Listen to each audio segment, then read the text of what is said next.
this week. But yeah, once this transfer window closes at the end of the week, then we can do other content. I'm in two minds right now. Should we do a Champions League draw video? That might be good. Or a transfer video.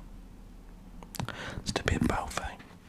So in transfer news, it looks like United are about to, I can't believe I'm saying this, spend £85 million on a player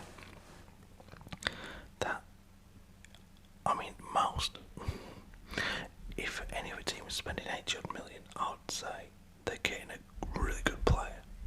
You know, their fans must be dead excited. We are getting Anthony, and I can be honest and say I'm not that excited. Simply because I've never seen the lad play, ever. He's coming from the Dutch league, which is notorious for having players who look great over there and not good over here. Hakim Ziyech, Memphis Depay, just to name two. Alfredo, what was his name now? Alfonso, was it? The lad who went to Middlesbrough who scored like 700 goals for Heerenveen, I believe. Went to Middlesbrough, bag of shit. So yeah, I am concerned as a United fan that we could have gone out and got somebody for like 30 million quid, and yet we're spending this sort of money. I mean, it is typical, isn't it? Typical United.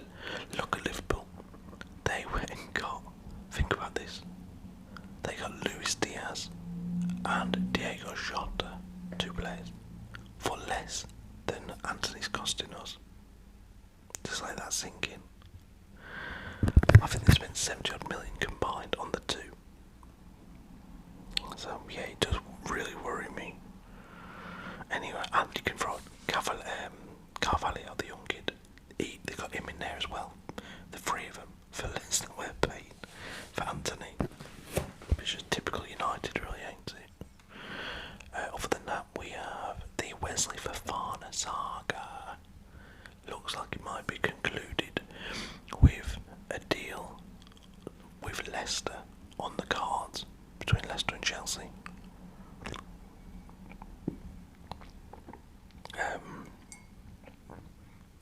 Yeah, it should be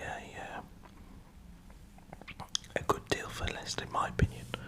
Bear in mind, he's been there for 2 seasons. This is his third, but he's only played 1 season because at the beginning of last season he picked up an injury which kept him out all season, give or take. So they're getting 70 odd million for a player who's had 1 good season with them. Now, I know he's young, it's obviously potential, and he has the potential to go there and be brilliant. I mean, I can't wait to listen to this.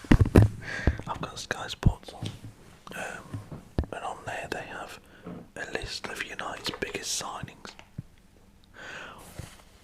This is how embarrassing our club is. I mean,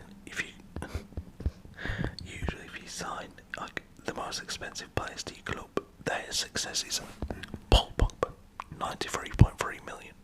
Lukaku, 90 million. Oh my god. Anthony, 85 million. Harry Maguire, 80 million.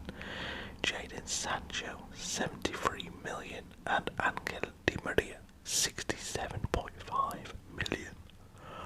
Holy guacamole. That is scary.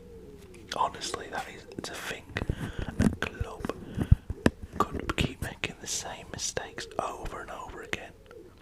Isn't that what they say? It's like the definition of insanity is repeating the same thing over and over again, or something like that, or the same mistake over and over again. How the hell have they not learned that that hasn't worked? I don't get it at all. But anyway, what can you do? So yeah, Wesley Fofana's Chelsea looks like it's going to happen. Is it a good deal for Leicester? Yes, it is. Is it a good deal for Chelsea? Potentially over time.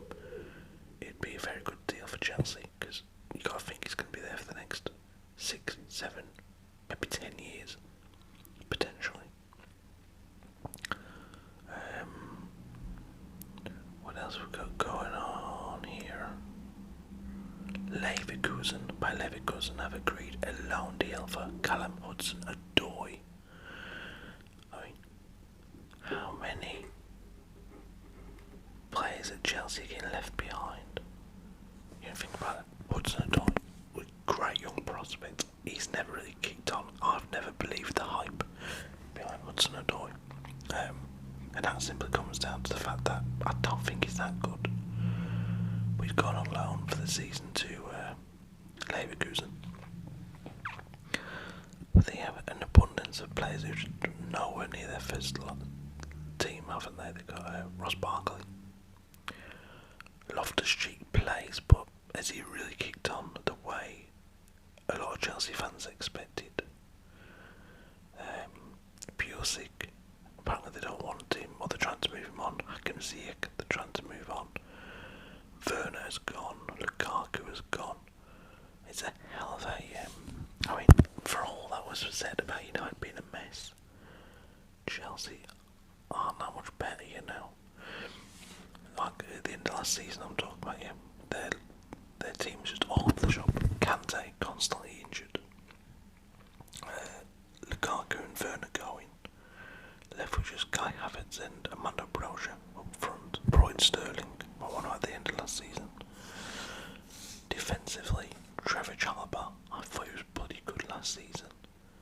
You have a very good young defender there in Chalobah, and yet they're apparently going to move him on and bring in Wesley Fofana for 70 odd million. Strange decision.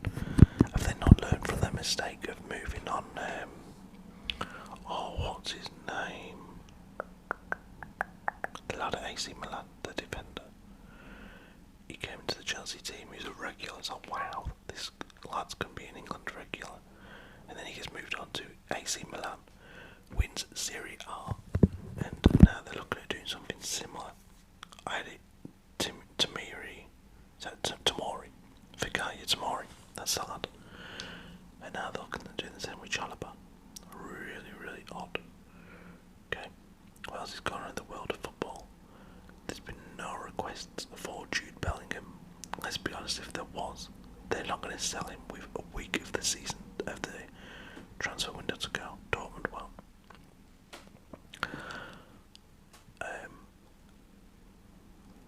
So El Ghazi apparently has been sold to PSV by Villa for 2.5 million. The weird thing about that was he was being linked with a move to Ajax as a replacement for Anthony. And at the time I thought, Alan, we're spending 80 odd million on Anthony, and their replacement is someone you can't get in the Villa starting lineup. I thought, why don't we just go for El Ghazi then if he's good enough for Ajax? But he's gone to PSV. Fulham want Levin Kazawa from PSG. Hey, what about Bournemouth this weekend? Oh, that was embarrassing. I'm sorry, but that is just... No. There are two managers who I believe are in the debate for who goes first. And they are currently, off the top of my head, Steven Gerrard and what's his name, who I just mentioned, Scott Parker. I mean, Bournemouth could end up being the laughing stocks of the Premier League because they've come up with Fulham and Forest, and our Forest had some tough games. They got the result away at Everton. They lost to Spurs yesterday. They lost to Newcastle in the first game, didn't they? If they won it, they won a game, didn't they? Who did they beat now? My mind's blank, but they beat somebody. But they've spent big Forest up. I mean, Steve Cooper is another one who could be on his way out if they don't get results, because he's been backed more than any other newly promoted manager in the history of the Premier League, I believe. But yeah, Bournemouth is shocking. Even Fulham started well. Yeah, they lost to Arsenal, but they was very close to getting the draw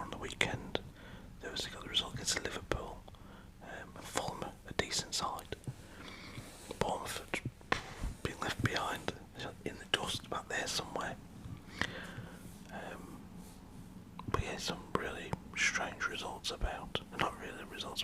Villa, Steven Gerrard, isn't that funny? Oh, he's going to come in, do 2 seasons at Villa and then be the next Liverpool manager. I believe that, and a lot of people said that as well.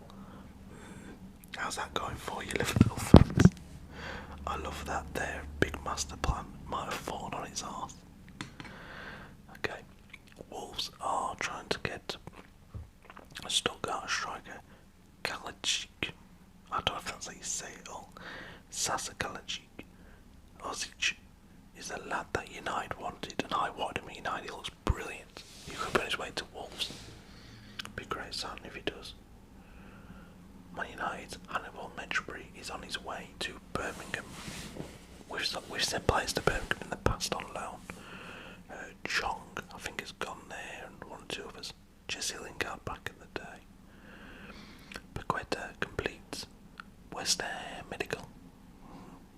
I've heard a lot about this lad, Brazilian from Lyon. Be interested to see how good he is.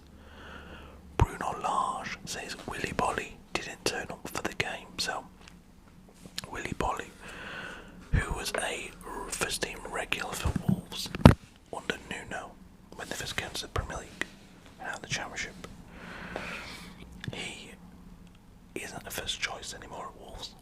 I mean, they've let Cody go to Everton, and yet Bolly still is nowhere near the starting lineup. There's apparent interest from Forest. I don't know if Wolves have said no. I think Forest only bid like 1 million, 1.5 million. You want to get him for that price, and it sounds like Willy Bolly is now trying to force the issue with Wolves. I can understand him wanting out if he's not a regular and doesn't want to get any game time, but at the same time, you can't just not turn up for a game if you're picked for the start for the team.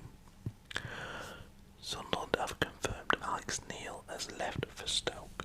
Such a weird one. Honestly, this is so odd. Stoke have been struggling for a little while now under Michael O'Neill, the former Northern Ireland manager. And he got the sack last week, I believe. And Stoke went and got Alex Neil from Sunderland. This is Sunderland who came up last season from League One. This is Sunderland who gave Alex Neil a job after he was sacked, I believe, by Preston North End. So Alex Neil is given this big job. It is a big job at Sunderland. I've watched the Sunderland Till I Die documentary, both series, twice.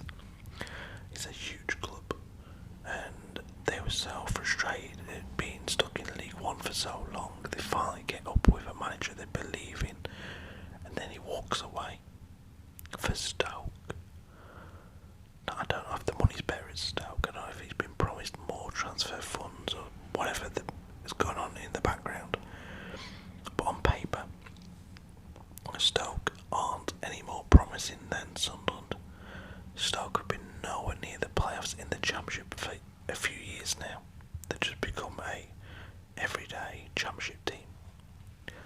I always forget that they were ever a Premier League team these days. But yeah, to just walk away from Sunderland 3 or 4 games into the season for a Championship rival, that is shitty move, that is. And the way to look at that is, imagine if Sunderland had turned around and sacked him 2 weeks before the season started, just randomly sacked him. Everyone would be saying the club is bang out of order. How could they do that to the manager, to the fans, etc.? And yet he's alright to just walk away from the club 3 or 4 games into the season. No, that's bad attitude and way to do things. What else we got going on here? Let's have a little looky Lulu. See what else? No, Tottenham are my second team, but I did have to laugh yesterday with Richarlison. He was doing some keepy uppies when Tottenham were 2-0 up, and a Forest player just took him out. Can't blame them for taking him out, but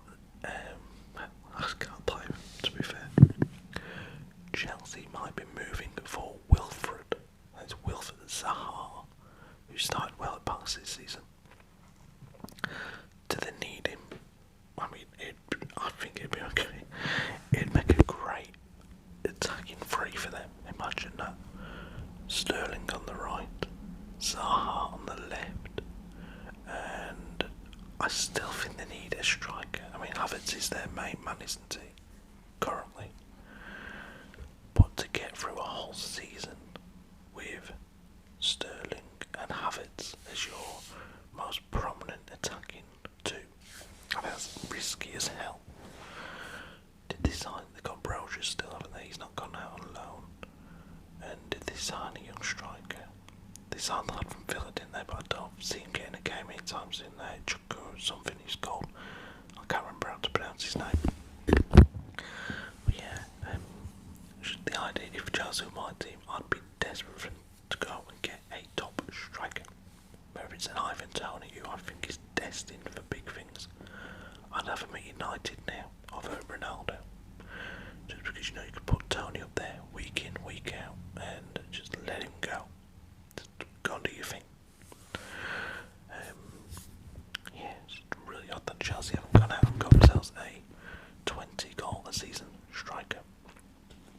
I know it's not a lot out there, and Ivan Toney's a 20 goal season striker yet, but in a better team than Brentford, he could be. I mean, when you look at Arsenal getting Jesus, and then Chelsea, right now I'd say Arsenal have a better attack than Chelsea, with Jesus, Odegaard in midfield getting back to goals, Saka, his form's a bit off the winter at the minute. Martinelli, at times he flies to deceive, I get that, but I don't know, just that signing of Jesus was just spot on.